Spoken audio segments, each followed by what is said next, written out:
Assalamualaikum warahmatullahi wabarakatuh. Buat rekan-rekan guru honorer, berikut kita dengarkan penjelasan Bapak Suherman, Deputi Bidang Sistem Informasi Kepegawaian Badan Kepegawaian Negara Republik Indonesia tentang seleksi penerimaan P3K tahun 2021.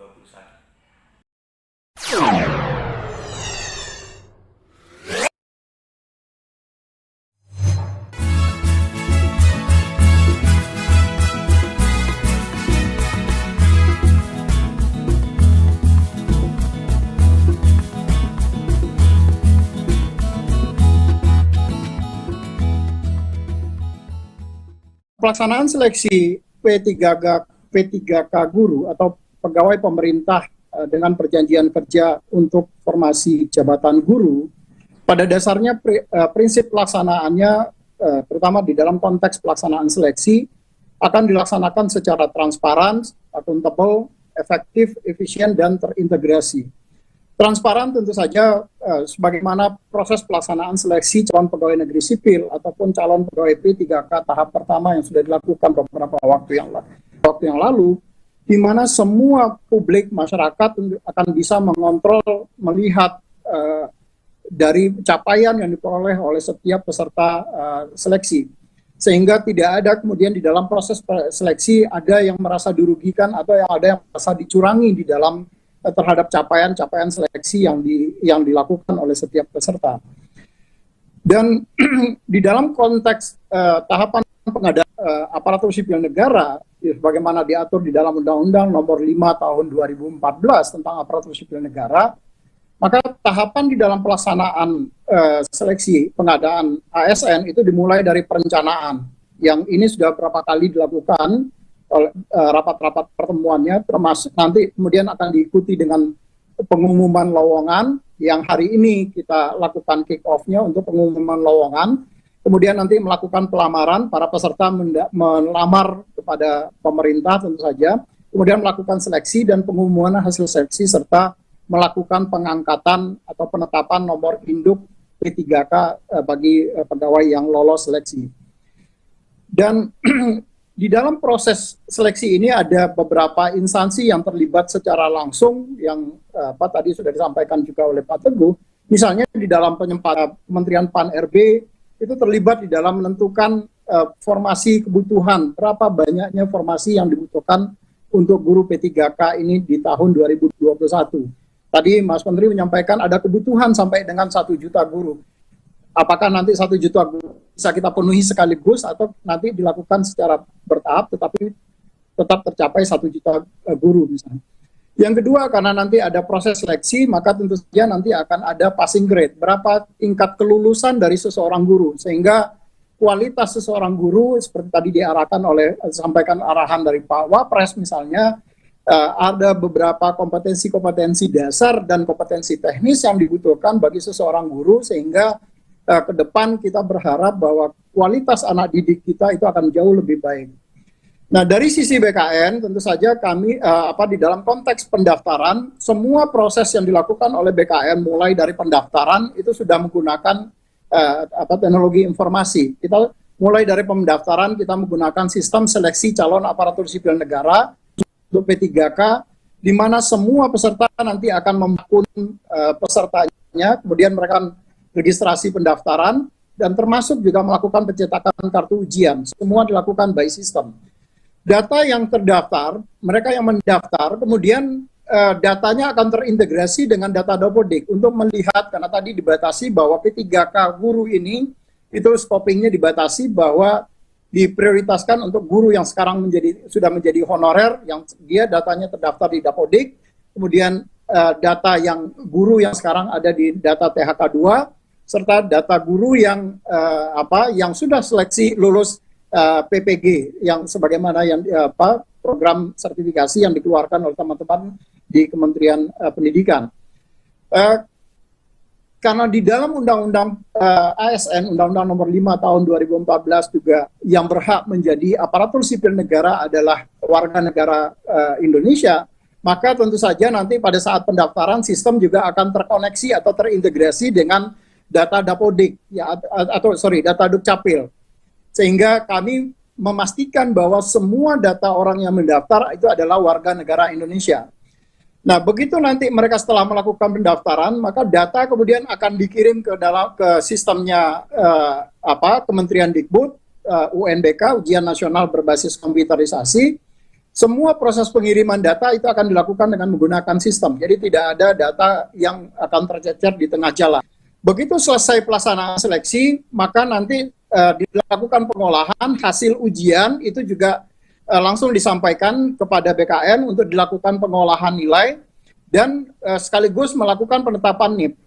Nah, di BKN sekarang ini kita tidak lagi melakukan mencetak dengan menggunakan kertas, tetapi semua termasuk penandatanganan untuk siapa saja yang lulus sudah menggunakan tanda tangan digital yang sistemnya dikoordinasikan oleh teman-teman di Badan Cyber dan Sandi Negara. Dalam konteks penetapan nomor induk pegawai PTA nanti itu juga dengan menggunakan sistem informasi aparatur sipil negara. Jadi BKN termasuk nanti ke depan untuk melakukan unggah dokumen persyaratan yang dibutuhkan untuk pengangkatan seseorang menjadi calon pegawai negeri sipil ataupun calon pegawai P3K itu sudah menggunakan sistem secara keseluruhan. Next. Lanjut.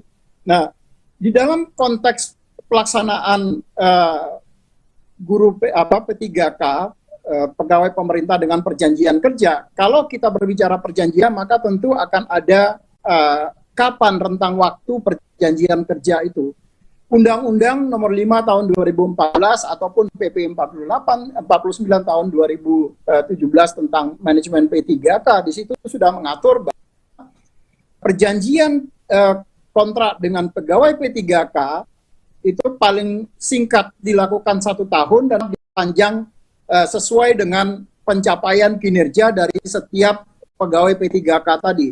Termasuk juga nanti kesesuaian dari kompetensi. Jadi kalau kompetensinya ternyata tidak pas di bidang itu, maka tentu saja kontrak P3K-nya bisa diputus dan yang bersangkutan kemudian bisa mengikuti kontrak dengan jabatan yang lain, yang berbeda. Kemudian tentu tapi setelah melaksanakan seleksi. Kemudian ada berdasarkan atas kebutuhan instansi. Jadi kenapa Anjap ABK, analisa jabatan dan analisa beban kerja dari setiap ASN, baik itu CPNS ataupun calon pegawai P3K, itu harus disusun berdasarkan analisa jabatan dan analisa beban kerja. Kemudian yang terakhir adalah kontrak itu dapat diperpanjang setelah mendapat persetujuan dari PPK, pejabat pembina kepegawaian, yang dalam hal ini adalah Bapak Ibu Gubernur, Bapak Ibu Bupati, dan Bapak Ibu Wali Kota. Nah, dalam konteks peraturan perundang-undangan juga diatur apa sih yang kemudian bisa menyebabkan perjanjian kerja itu bisa dihentikan. Yang pertama, dia bisa dihentikan secara hormat. Kalau misalnya jangka waktu perjanjiannya sudah berakhir. Misalnya kalau dia sudah memasuki batas usia yang dipersyaratkan di dalam jabatannya. Jadi kalau untuk guru misalnya batas usia yang dipersyaratkan di dalam jabatannya maksimum 60 tahun, maka nanti mereka akan dapat diberhentikan dengan hormat setelah yang bersangkutan mencapai batas usia 60 tahun. Kemudian juga karena yang bersangkutan meninggal dunia atau karena atas permintaan sendiri, mungkin dia diterima dari pekerjaan di tempat lain, kemudian dia mengundurkan diri, maka dia bisa diberhentikan dengan hormat. Kemudian karena ada faktor perampingan organisasi, kebijakan pemerintah yang mengakibatkan ada mau tidak mau atau suka tidak suka ada pengurangan dari pegawai P3K itu sendiri. Kemudian yang terakhir adalah karena dia tidak cakap secara jasmani dan atau rohani, sehingga yang bersangkutan kemudian tidak mampu menjalankan tugas dan kewajibannya sebagaimana yang diperjanjikan di dalam kontrak kerjanya mereka. Dan yang kedua, mereka juga bisa diberhentikan tidak dengan hormat, tapi tidak atas permintaan sendiri. Jadi hal ini diakibatkan karena misalnya yang bersangkutan dihukum penjara karena melakukan tindak pidana, dan dia dihukum paling singkat itu 2 tahun, tindak pidananya itu dilakukan tanpa rencana, maka jadi dia kebawa dampak dari tindak pidana yang dilakukan secara berkelompok misalnya. Nah, dia bisa diberhentikan dengan hormat, tapi tidak atas permintaan sendiri. Kemudian yang kedua adalah karena dia melakukan pelanggaran disiplin tingkat berat sebagaimana yang diatur di dalam PP 53 tentang disiplin pegawai ASN.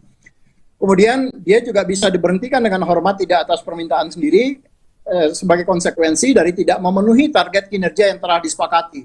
Jadi Bapak Ibu PPK, Bapak Ibu Gubernur, Bupati, Wali Kota itu dapat melakukan evaluasi atas kinerja dari setiap PPK yang kita angkat, kemudian apakah yang bersangkutan kemudian layak untuk dilakukan perpanjangan kontrak kinerjanya atau tidak. Kemudian yang ketiga adalah dia bisa diberhentikan dengan tidak hormat apabila kalau dia melakukan penyelewengan terhadap Pancasila dan Undang-Undang Dasar, maka dia bisa diberhentikan dengan tidak hormat. Kemudian dia dihukum penjara atau kurungan karena telah melakukan tindak pidana kejahatan jabatan.